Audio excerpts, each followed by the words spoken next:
La Banque Postale du Burkina Faso vous offre le Déj Matinal Info.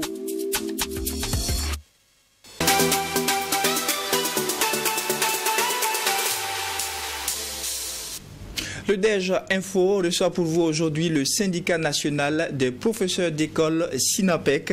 Il est représenté par Germain Baïli, chargé à l'organisation du SINAPEC. Et à vos côtés, nous avons cette fois-ci Abel Yamiego. Lui, il est chargé à la communication et aux relations publiques du SINAPEC. Avec vous, nous allons parler avec nos auditeurs et téléspectateurs de la thématique de l'éducation en période de guerre. Quelle proposition du SINAPEC pour une résilience des différents acteurs. Je commence avec vous, M. Yamiego Abel, qui est chargé à la communication du SINAPEC. Quand on parle du SINAPEC, pourquoi déjà avoir pensé à sa mise en place? Qui sont ceux qui la composent? Elle existe depuis quand? Merci beaucoup, mon frère, de me donner la parole. Merci également de nous donner cette opportunité d'échanger avec vous et bien entendu les téléspectateurs sur ce sujet lié à l'éducation en période de crise. Merci également pour l'occasion de nous donner la latitude d'exposer les propositions faites par le syndicat dans le sens de l'amélioration de la qualité de l'éducation. Avant tout propos, je voudrais m'incliner devant la mémoire des veillants FDS, VDP et toutes ces personnes qui ont voulu sauver la nation et qui, malheureusement, sont tombés les armes à la main. Que la terre libre du Burkina Faso les accepte. Je voudrais ensuite, avec votre permission, témoigner notre gratitude au président du Faso, et capitaine Ibrahim Traoré et son gouvernement qui font un travail remarquable sur le terrain à travers des actions concrètes. Voilà, à toutes ces personnes qui veillent au grain pour que le pays reste debout, nous leur disons merci.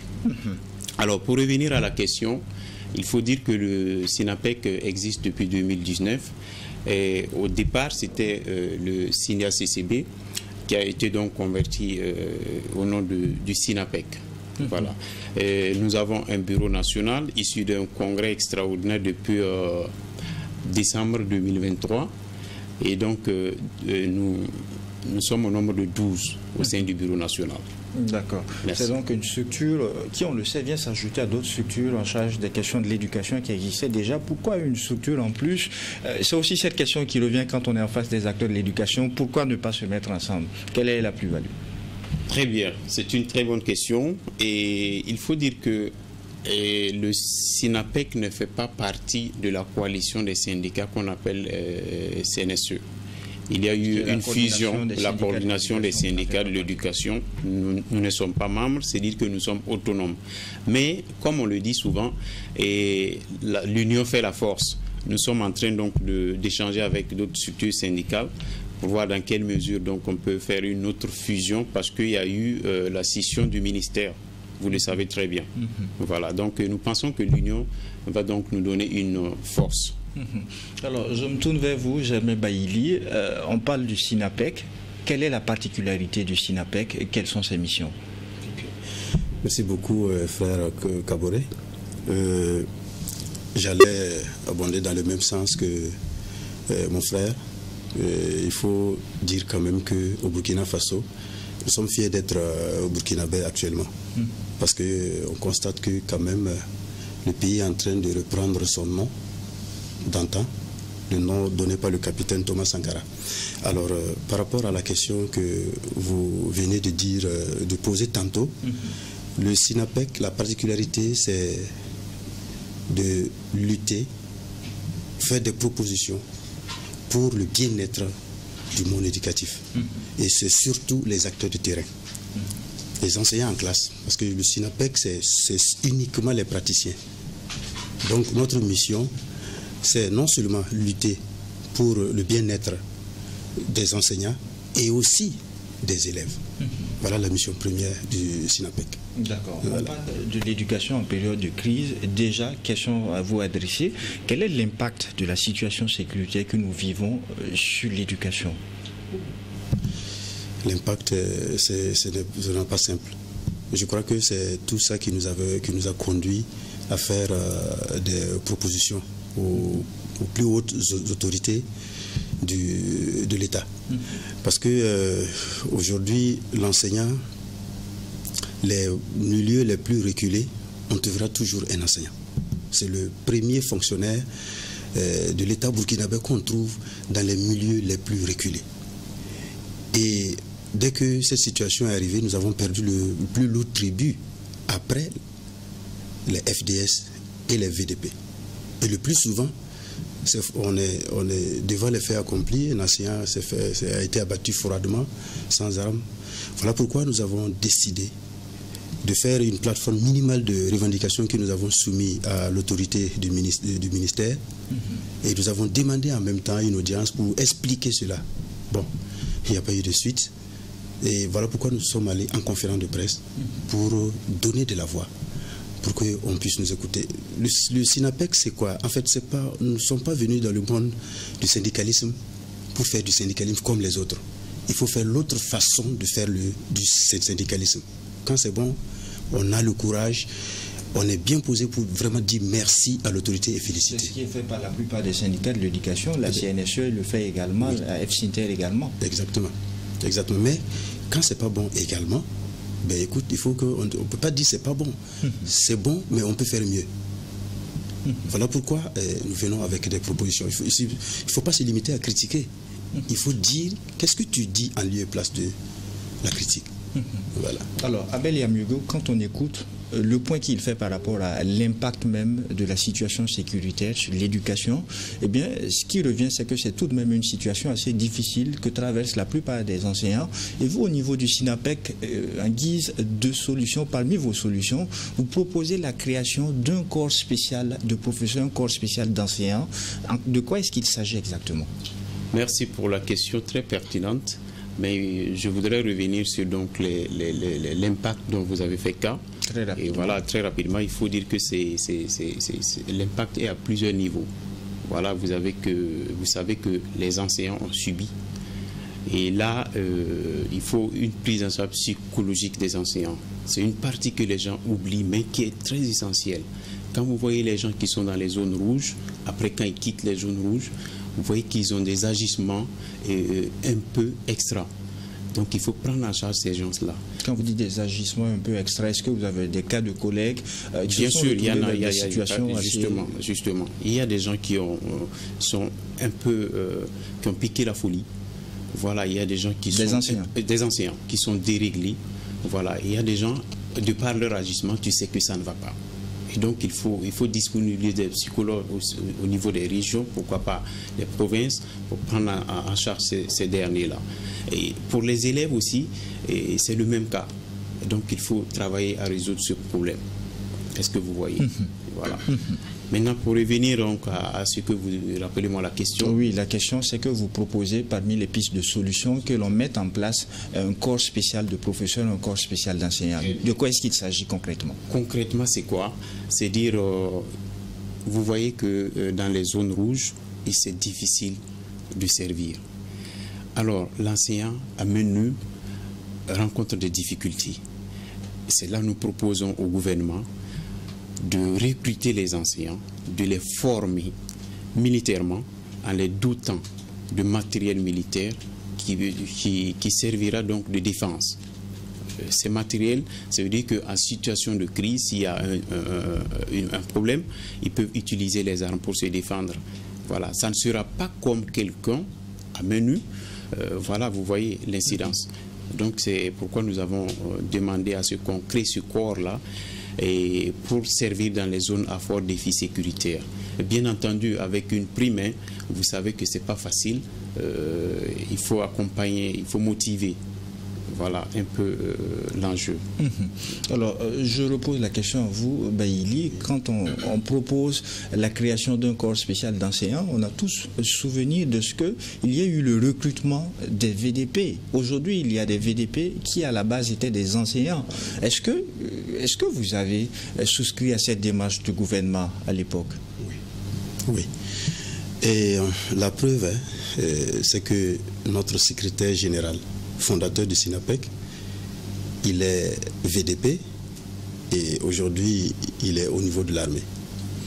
C'est le seul syndicat, parmi les syndicats du Burkina, qui a donné son secrétaire général, son leader, le premier leader, pour répondre à l'appel du chef de l'État. Alors, je vais dire quelque chose pour ajouter à ce que le frère venait de dire tantôt.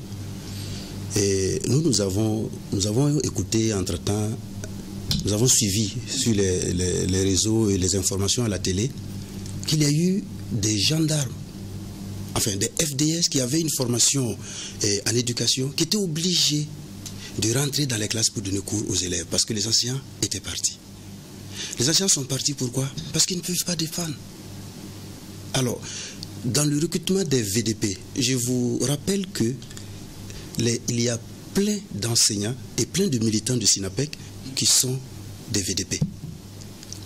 Alors nous, on voudrait demander que la création de ce corps-là tienne compte d'autres volontaires, ceux qui sont vraiment volontaires. Moi, je peux être à Koudougou ou bien à Léo, mais je vais être volontaire pour aller servir dans une zone rouge.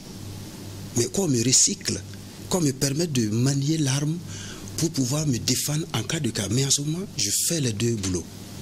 J'enseigne et je défends. Donc, comme il a dit, il faut vraiment... Bon, quand on est condamné à faire deux boulots, il faut quand même un encouragement. Voilà ce que le SINAPEC propose. Alors, il y a la crise sécuritaire, le contexte aussi de guerre par rapport auquel vous proposez justement la création de ce corps spécial d'enseignants, de professeurs.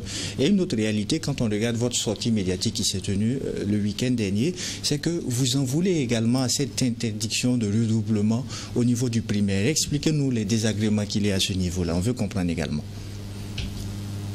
Merci de revenir sur la question du redoublement. Et il faut dire que depuis les années, les indépendances, nous avons passé le temps à réformer, et jusque-là, on fait un pas en avant, un pas en arrière. C'est vrai que les efforts sont faits de part et d'autre pour l'amélioration de la qualité de l'éducation au Burkina, mais sur ce volet-là, il va falloir revoir. Vous prenez l'exemple. Et le décret dit que dans les sous-cycles, on ne doit pas redoubler au-delà de 10%. Si vous avez un effectif de 100 élèves, vous devez laisser juste 10 élèves. Et même si les autres ont 0,5 de moyenne, même 0 de moyenne, si par exemple il y a 20 élèves dans la classe qui ont 0 de moyenne, vous recalez les 10 et les 10 autres qui ont 0 doivent aller en classe supérieure. Et le X, c'est qu'arrivé au CM2, on demande à ces gens qu'on a laissé passer avec les faibles moyennes d'avoir la moyenne de 5 pour être admis au CP. Vous voyez le paradoxe? Et c'est pourquoi nous avons demandé au gouvernement, nous avons proposé, si c'est le cas, permettez aux enfants depuis le CP1 de passer avec la moyenne de 5. Et là, arrivé au CM2, le problème ne va même pas se poser. Si vous êtes journaliste, si vous partez dans les lycées, vous vous renseignez, on vous dira qu'il y a des élèves qui ne savent pas écrire leur nom en 6e. Et le problème, c'est quoi? C'est ce passage automatique. Depuis la base avec l'interdiction de redoublement. C'est ça. Il va falloir honnêtement travailler à être nous-mêmes. Voilà. Parce qu'il y a des mesures qui ne nous arrangent pas. Vous voyez, dans les privés, on ne va pas laisser un enfant passer avec 2 de moyenne, 1 de moyenne. C'est 5. Et là, vous constatez que là, il y a une différence de niveau d'études. Voilà. Germain Baïli, réaction également par rapport à l'interdiction de redoublement que vous demandez. En fait, merci beaucoup pour la question. Moi, personnellement, c'est une question c'est un fait qui me chagrine. Alors, pourquoi? Parce que tous les enfants n'ont pas la même manière d'assimiler. Il y en a qui assimilent très vite, il y en a c'est très lentement, il y en a même c'est disons, pas. Alors, quand c'est comme ça, ça devient compliqué. Il a dit, quand vous prenez le privé, j'ai enseigné au privé, je sais de quoi je parle. Et le bilan annuel, les propositions annuelles, il faut 5. Et vous passez. Et on dit, lui, il a parlé, mais c'est dans le sous-cycle 2. Dans le sous-cycle 2, qu'il faut, en réalité, redoubler avec 10%. Sous-cycle 2, ça veut dire CP2, CE2 et CM2. Mais les sous-cycles 1-1, c'est automatique. Même s'il a 0,75 de moyenne, 0,50 de moyenne, qu'il soit en classe jusqu'en fin d'année, si vous le proposez au redoublement, vous allez avoir, j'allais dire, les autorités éducatives sur votre dos. Là, on parle du CP1. On parle du CP1. Non, tous les sous-cycles 1, CE1, CP1, CE1, CM1. Donc, naturellement, un enfant qui passe au CM1 avec 1 de moyenne, 2 de moyenne, et au CM2, on dit, il faut qu'il ait la moyenne pour avoir le CEP. Ceux qui arrivent à faire des 100%, si vous faites une étude au poste primaire, la plupart reviennent après la 6e. La plupart sont renvoyés après la 6e. Parce qu'il a dit. Alors, j'ai été surpris sur la toile d'entendre le ministre Ouareau qui disait devant l'Administration nationale que des enseignants du public peuvent se retrouver 2 et puis bon, ils s'arrangent pour faire 0%. Par contre, au privé, ils n'ont pas de salaire, mais ils font des 100%. C'est ce côté qu'il avait oublié.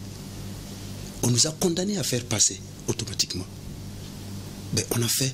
Donc c'est pour dire, même si les partenaires veulent investir autant d'argent dans l'éducation, il faut qu'on prenne au sérieux notre système éducatif. Merci. Il y a beaucoup de choses à dire quand on regarde le point qui a été fait par rapport à votre sortie médiatique. Il y a beaucoup d'autres aspects. Il y a par exemple la demande que vous avez formulée en termes de correction sur les indemnités.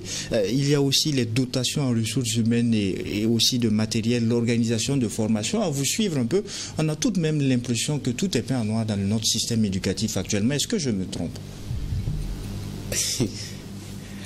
Je peux me permettre de vous répondre. allez-y. Alors, tout n'est quand même pas peint noir.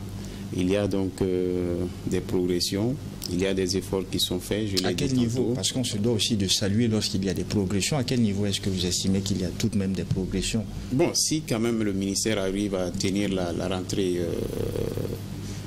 administrative et pédagogique, il faut dire que déjà c'est un pas. Si les enseignants sont sur le terrain, c'est un pas. S'ils ont le minimum de matériel pour dispenser les cours, c'est déjà un pas. S'ils ont été formés, il y a eu une conférence pédagogique en début d'année, et non, en septembre, début septembre. Et je pense que c'est déjà des acquis. Voilà.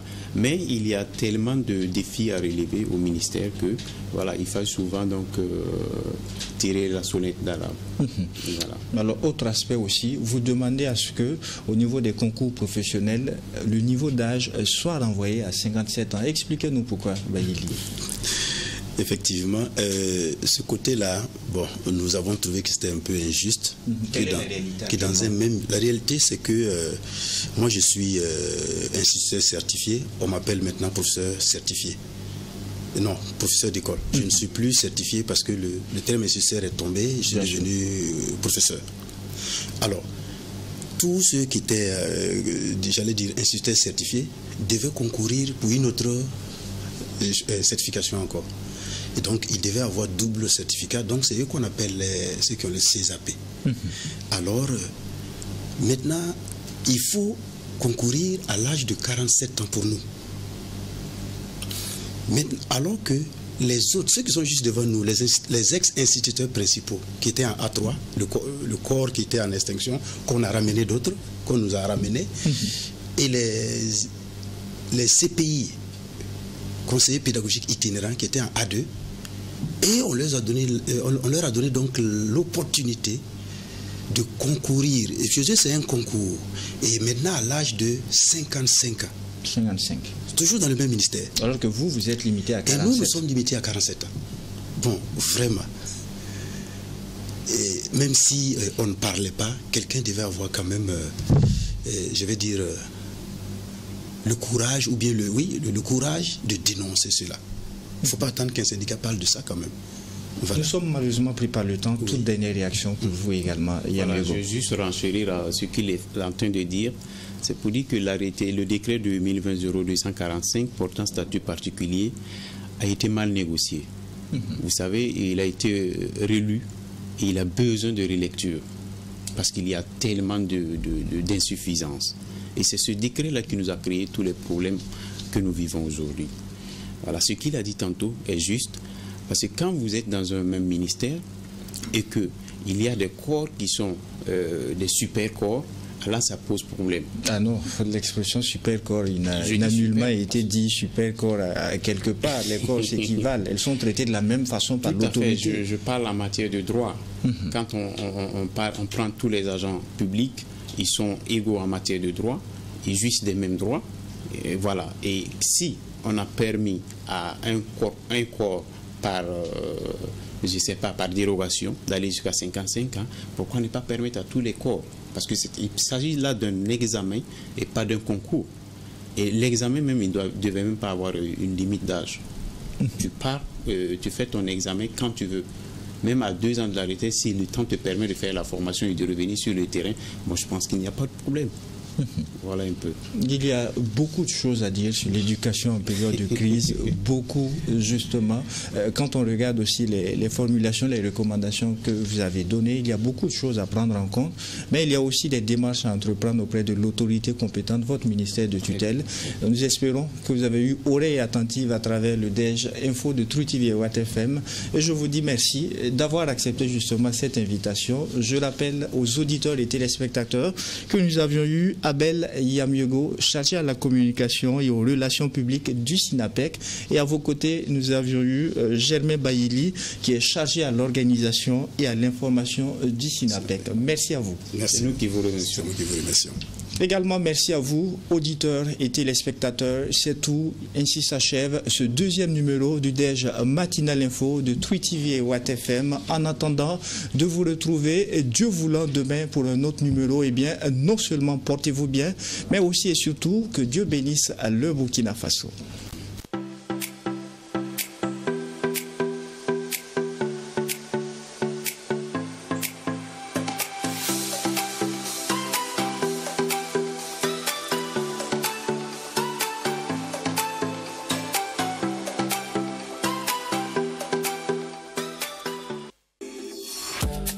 La Banque Postale du Burkina Faso vous a offert le DEJ Matinal Info.